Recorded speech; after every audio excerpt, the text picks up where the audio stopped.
Did we do enough to protect our fruit trees over the winter? Guten Yardening, everybody. Well, it's March 19th here in Zone 5, Wisconsin, and even though we've had a couple of days where it's been 60 plus, well, it's Wisconsin, and so today it's decided to snow a little bit. But we're gonna get out here and we're gonna check in and see how our fruit trees did after what we did to try to overwinter them to protect them from the rabbits. Now, whether or not you like snow, one thing's for sure, when you've had as dry a season as we did last summer, we need as much of that moisture in the ground as possible. And unfortunately here, at least where we are in Zone 5, Wisconsin, we had, according to what I've researched, about 21 inches less snowfall than we have on average. So I'd say we were pretty lucky that yesterday we had over a ½ inch of rain, and we've been getting some pretty steady precipitation for the past 3 days. So that's actually going to help us as we start launching into our spring here and get plants into the ground. Now, that conversation about the amount of snow we had actually plays into the results that we had, in my opinion, in terms of being able to protect our fruit trees and our grapevines. And I'm going to talk about that in just a second.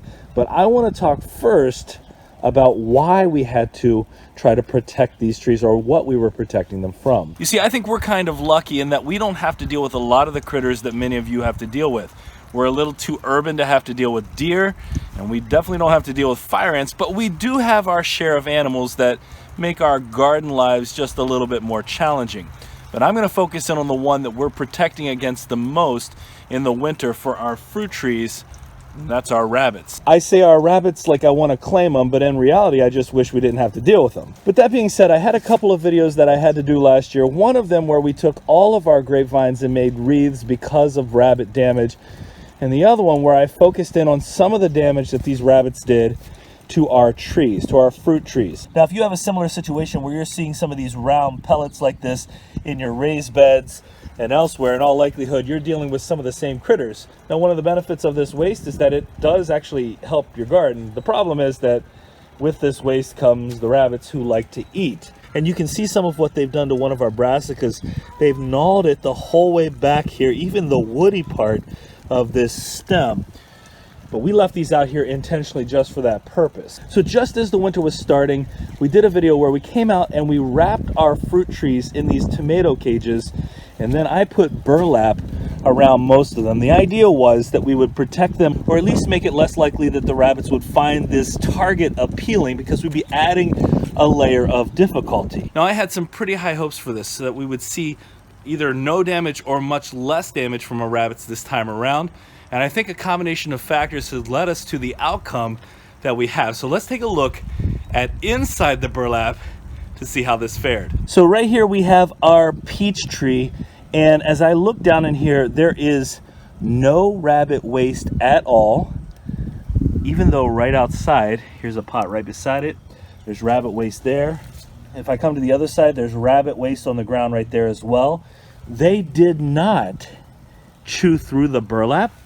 You can see the whole way around, it's in great shape. They didn't chew through the burlap, and there is exactly zero damage done to our peach tree. Now, our columnar apple trees were ones that these rabbits absolutely gnawed down in years past. In fact, you can see in here damage from years past. That's not actually new damage, but as I go up the trunk here and take a look inside, there is no other damage. Other than that old damage, there is no new damage, and that is consistent with our other columnar apple as well. Again, this is an old damage here. This will have to come off. This main stem right here, it will come off, but the rest of the area here is in perfect condition. And again, down in here, absolutely no rabbit waste, but just 2 inches outside. Well, you can imagine what these rabbits would have been doing to the trunks of these trees had we not protected them. Now, before I get to our other trees, and we do have a couple more to look at here just to make sure, and our grapevines to make sure they're okay, I want to speculate a little bit about one of the decisions we made and how that may have impacted what the rabbits did, or in their desire to get through that burlap. Now, there were a few reasons why we left these vegetables in the ground over the winter. One, I understand that wildlife actually benefits from having a little bit of extra cover. You know, our little insects, our helpful insects in the garden benefit from having this left out here. But two, and you can see evidence very clearly here, and that is that the rabbits, we thought, would go for these easier targets rather than trying to force their way through something. And so they had something else to munch on whenever they got low on food because of snow. And you can see they definitely came in here. There's lots of waste around. They ate off of this, and it seems like, so far anyway, in our investigation here, it seems like they left our trees alone and fed on the easier target. I just saw a cardinal. That's a great sign. Well, I think our grapes were a lot harder to wrap. The Canadian geese. Our grapes were a lot harder to wrap and try to protect, but last season they were eaten down to the nub, far beyond what we're planning to do here, which very shortly we're going to be pruning these back. But they were eaten all the way down, and this year, just by wrapping it around, again, all our goal was to make this less of an easy target for them, and they didn't hop over. And you can see in here, there's some old that have been cut back right here, but all of our new growth from last season is still perfectly attached, and there is no damage. And the same can be said for this grape plant. You know, again, not exactly an amazing setup, but there are no rabbit droppings inside. There is, I see one piece detached here. It doesn't even look like it was bitten off. So all of our main stems on here are still healthy and in good shape. It's a fantastic sign. Well, I mentioned the point about having less snow, and as much as we need that snow in terms of the precipitation overall, I think that actually played a positive role in protecting our trees, because, you know, when snow piles up, it makes it easier for the rabbits to get over the barriers that we put in place. So I think because we had less snow, because we left the vegetables out that we didn't need, the ones that had died, and because we protected these trees, we got the exact result that we wanted.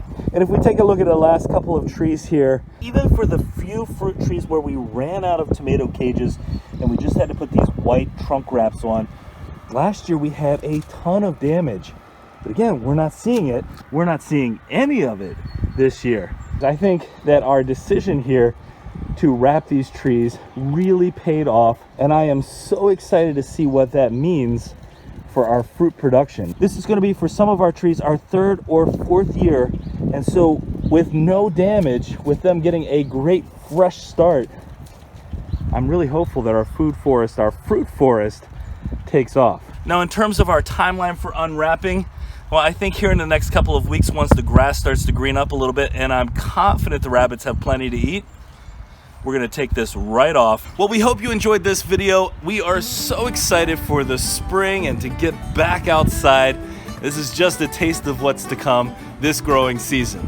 If you did enjoy this video, don't forget to give us a like, leave us a comment, remember to share and subscribe. Most importantly, remember, when you're with us, you are good to grow.